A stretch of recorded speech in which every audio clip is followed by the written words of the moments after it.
Last week, he was wearing a shirt kind of like this during A-Day, as he got to be one of the guest coaches for the Golden Flake A-Day game. And Nick, thank you so much for joining us. How was your experience at Bryant-Denny Stadium on April 22nd? It was something great to be with you. My fiance Elizabeth decided I looked like I was in a Halloween costume wearing Crimson Tide gear. So that was a weird experience, but yeah, it was great to get a kind of front row seat to the team and seeing how it all works and getting behind the sideline in the locker room. It was a really informative experience, and just frankly, I love football. I love being close to the action, so it was cool to be that up close. And because normally I'm up in the press box and not getting that close of a look, and it was really informative and insightful to see kind of how the team works and how they put things together and how it all comes together on game day. So you're one of the media coaches for the game. If you could just kind of take us through the entire experience, starting with when you got offered the opportunity, and then which team were you with, and just take us through the day with those guys. Yeah, it was basically got there around 11 and got to kind of walk around the field a little bit during that alumni flag football game. And then the team got there, I think around 12:50 or so. And essentially, once they got there, they of course walk of champions. They flood into the locker room. Those doors open and they walk in and they quick fill up the locker. Normally, it was a more condensed than normal because it's just not exactly a normal game, but because they were already dressed, came in full pads. It's a little bit different experience that way. But once they got in the locker room, Chloe McKinstry was breaking them down, kind of getting them hyped up. They're circled around him, and then they all knelt and said the Lord's Prayer. And then Nick Saban walked in, dressed the team, and they kind of broke off and began warm-ups, and off they went. Essentially, it was one of those things where, again, just a little bit different, where the whole team did warm-ups together. But of course, once that warm-up portion ended, you had the one team go to the one locker room, the other team go to the other locker room. And I was part of the white team. So I was in the home locker room. So that was with Tommy Rees and Kevin Steele, the both new coordinators. And essentially, once they get back in the locker room before the game, you have the offense on one side, defense on the other, and they kind of are just barking out orders of like, hey, this is what we want. This is what we're looking for. Tommy Rees was saying control the line of scrimmage, how, we will do that, is what he said. And so it's really rapid fire. Like they're almost, and I mean, they're not shouting over each other, but they're making sure, there's no doubt you're gonna be able to hear them, is the player perspective on that. And so they're kind of circled up. They had like an old school projector. I felt like I was back in like middle school or something, where they had, they have that kind of overhead, just on the wall. They had some things. And so using that a little bit. And so then they break it down. They meet as in position groups, and then they come together as a team in the middle of the locker room. Kevin Steele addressed them as before they went out on the field. And then off they go and wait in the tunnel. We jog on and get to the sideline and get kind of warm-ups rolling. And next thing you know, the game's starting. So that's kind of the pregame experience, at least. And then, yeah, during the game, you essentially get, I mean, it's what it looks like from afar, but got to be up close for that. And man, that Gatorade, I tried some of that. It is saturated. That's some saturated Gatorade. I mean, that, I mean, of course, they're losing a lot of electrolytes and sweat and just all that kind of stuff. So it's important that they have, I don't know what's in it, probably some decent amount of sugar because they need that.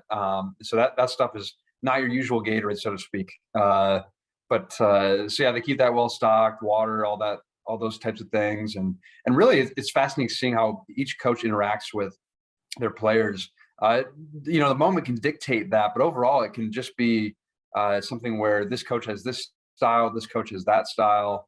So it's kind of fascinating getting to see up close and personal. And of course, there's plenty of colorful language on any sideline or any sporting event. You go in a dugout, you go on a basketball bench. I mean, you're you're going to get more colorful language than at any level of football or any level of sports. But so it was just really neat to be part of like the energy that comes with being on the sideline, because there's a great play. You have a guy walking down the sidelines getting high fives and teammates saying good stuff kind of thing and shaking hands. And so there's a lot of reassurance that way and just affirmation. And of course, when things don't go well, players are frustrated, coaches are frustrated. So it's really there's an emotional ride you go on when you're on the sideline. And really being up close and personal for that was fascinating.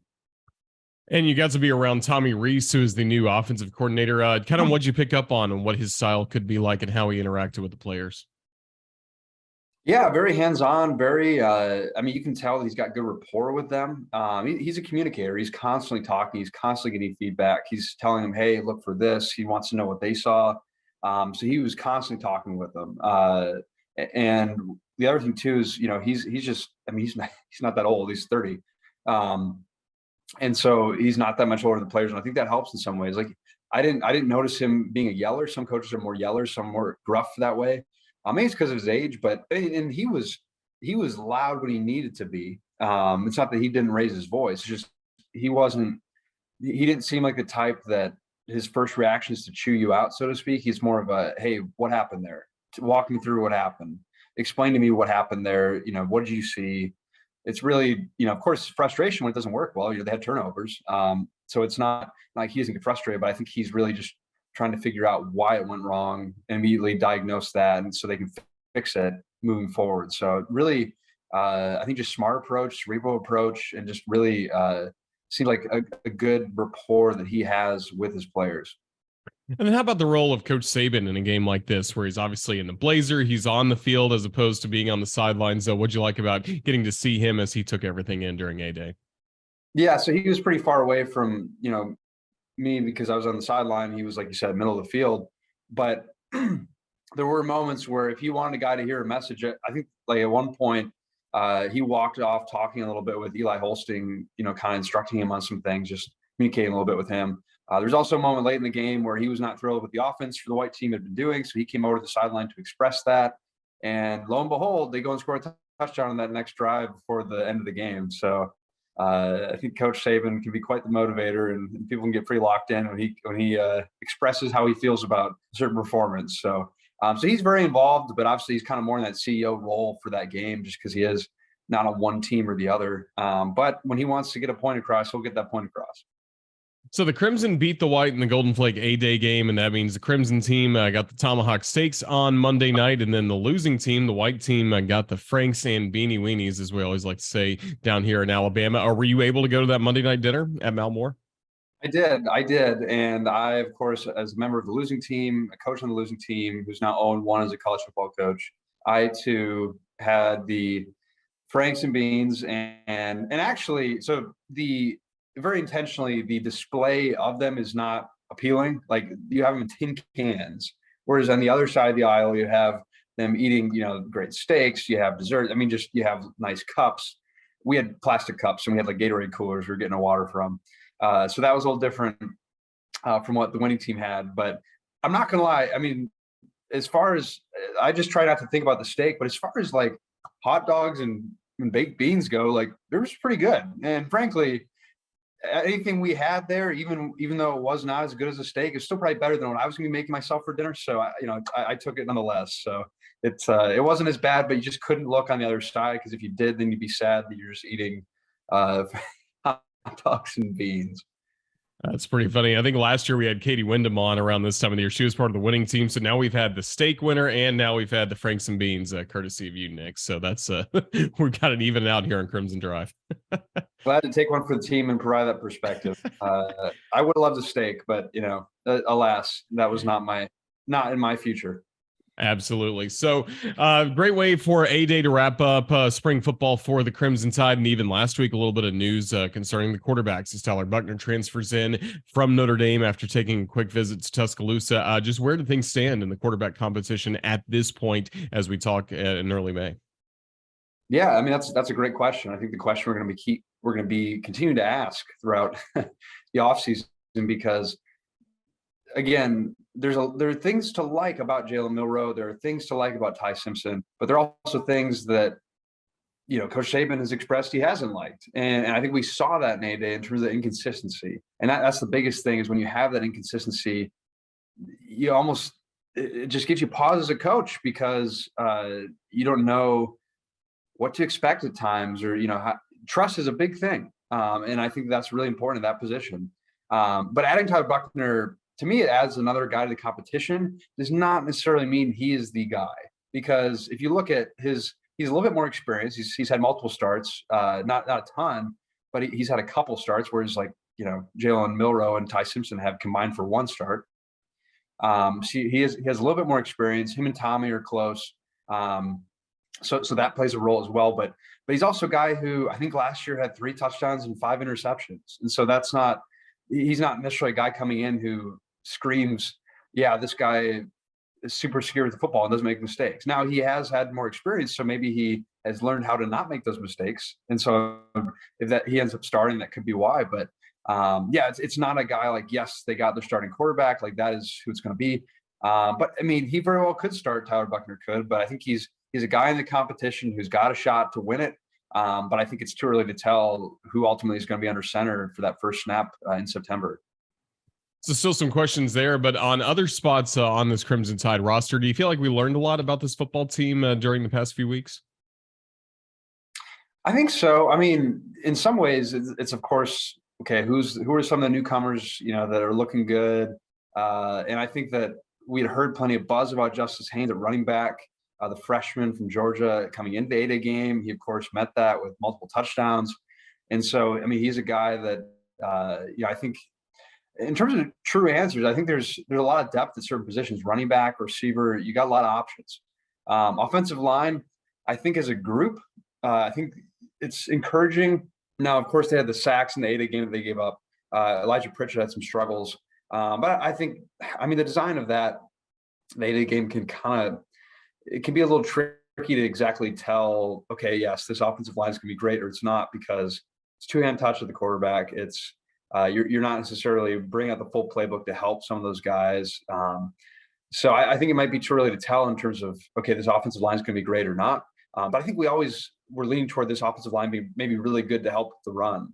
And I think it's still going to be the case as long as you have J.C. Latham and Tyler Booker on one side together. I mean, they could do some serious damage in the run game blocking. So yeah, I'm kind of rambling here, but in terms of I think we got some more answers. We still have some more questions. I mean, the secondary is another answer. I think that's going to be a legit secondary. Of course, it's supposed to both positive and negative when they're making plays, intercepting passes, things like that, because that reflects poorly on the offense. But defensively, I mean, the guys you got at corner with Kool-Aid and Terrion and Earl Little, that interception he had was impressive. So, I mean, there's, Malachi Moore looked good. I mean, you got Caleb Downs, the freshman, looking good. Christian Story. I mean, there are a lot of options there. And I think a lot of reasons to be optimistic about that position group. And so even though a lot of people were talking about the quarterbacks and the reason to be concerned a little bit there, look at that in a positive way. The secondary looked really good at times. So I think that still some kinks to be worked out, but overall that secondary for the defense could end up being the best position on the team potentially. Well, you went right from A-Day to Kansas City for the NFL draft. Of course, it was a great Thursday night for the Crimson Tide. Great draft overall for Alabama. Just what was that experience like seeing Bryce Young be selected number 1, then just a couple picks later, Will Anderson Jr.? Yeah, it was, a great day if you're an Alabama fan, because Alabama kept having, the brand pop up, so to speak, in the first few picks. And I think it was a great advertisement for the program. Nick Saban was there, sporting the pink sport coat. Yeah, it was, it kind of played out how we expected to an extent. Bryce is ever projected to be the first overall pick. That happened. I think the Panthers fans are excited to get him. And I think it just, in a lot of ways, it just felt like this makes sense. It's a culmination of a guy who had a fantastic career at Alabama, a guy who has always shined in just about every moment, and just a great ambassador for whatever brand or program that you want to have him represent.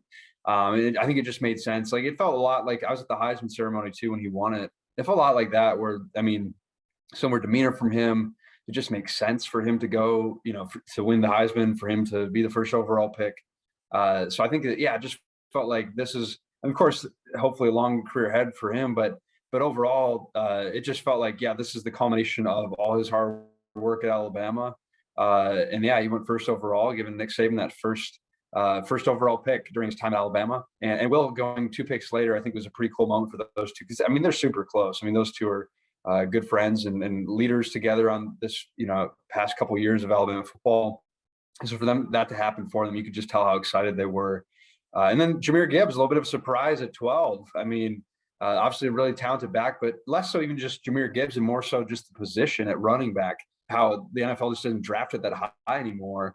I think a lot of folks weren't expecting him to go at 12, but he did. And I think at the end of the day, if he's a good pick and it works out, then you're not going to care if he got picked at 12 or 24. Of course, now, all the people who say, you got bad value for him because he's running back, there's that argument to be made. But if it works out and he's a talented weapon for them, I think they won't care if they drafted him at 12 instead of 24. Certainly was a great night for Alabama in the NFL draft. As we start to wrap up football conversation, still a lot of baseball and softball ahead, of course, for the Crimson Tide, and then a little bit of summer break. And then, Nick, before you know it, it's going to be time for football coming up with fall camp, media days, all that good stuff. But we look forward to reading your coverage in the Tuscaloosa News. Just thank you for joining us today. Thanks, Roger. Always good to see you and good to be with you.